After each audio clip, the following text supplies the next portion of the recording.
This is Yans! At sa araw na ito, pipick up tayo ng ating mga pasahero. Kaya tara, samahan niyo ako sa magiging biyahe ko. Ride safe! Sumisikat si Lance no? Galing din kasi ng mga vlog niya. Tara, meron na tayong first bukiyaw ngayon. Time check, 5:25. At gumaganda na naman yung panahon ngayon, hindi na gaya ng mga nakaraan. Ay, mga nakaraan, no? Para yung ulan, hindi tayo gaano makabiyahe. So, malapit na tayo sa pick-up location. Estudyante, sasakay natin kasi bababa siya ng Fatima ang baba niya. Ito na siya. Ma'am Pat... Ang Grace. Sa Fatima pala bababa. Sasabihin ko sana, Ma'am Fatima eh. Let's go.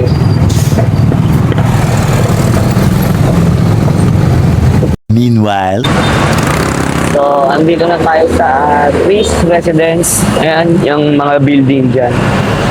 Mga condo unit. Sana may sakay tayo long ride para makaalis tayo agad dito. Woo!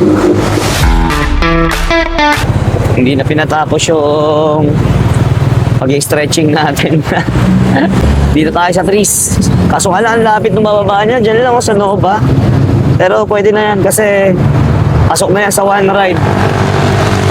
So target ko rin kasi yung yung incentives. Yung 4 rides kasi 100 plus na. So mas maganda-ganda na yun.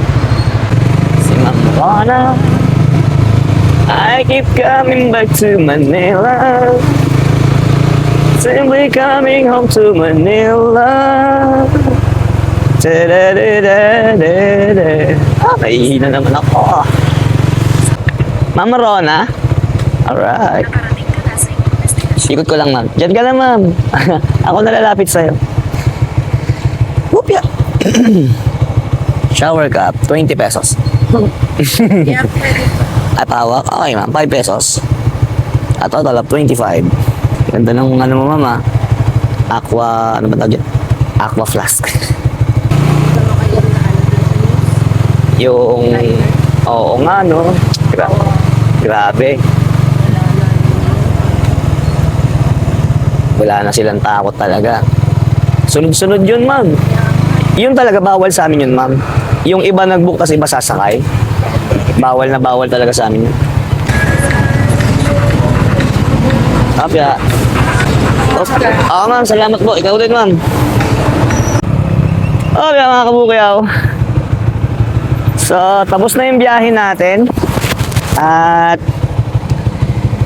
andito na tayo sa UP. Time check, 9:50 na. Ito na yung mga sunflower. Yung iba na naluluma na yung iba bang tawag doon, nabubulok.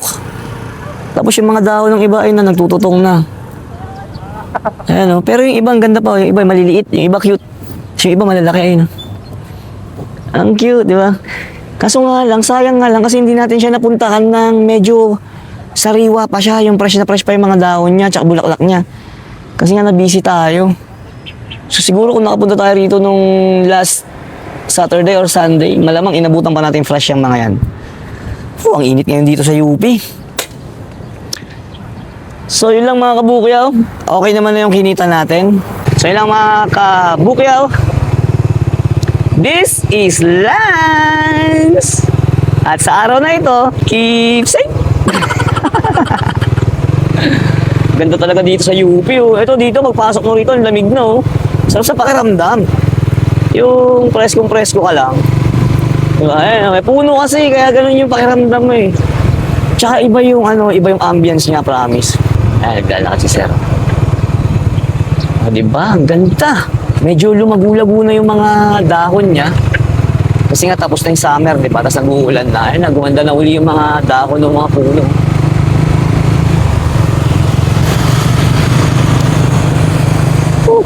Wala, pinasyal ko na rin kayo dito sa loob ng UP kasi nga, ang ganda talaga rito. So, ulitin ko na naman, no, lagi kong sinasabi, no, kung malapit lang kayo rito sa UP Diliman, subukan yung pasyalan to. Kaso, pag pasyal nyo rito, huwag kayong magkakalat, syempre. Kumbaga, ang linis-linis ng lugar na to. Tapos kakalatan, di ba? Yung iba kasi nagpupunta rito, yung mga kinainan, tapon na kung saan-saan. Yung iba talagang tao, no? Minsan, kulang sa disiplina. No?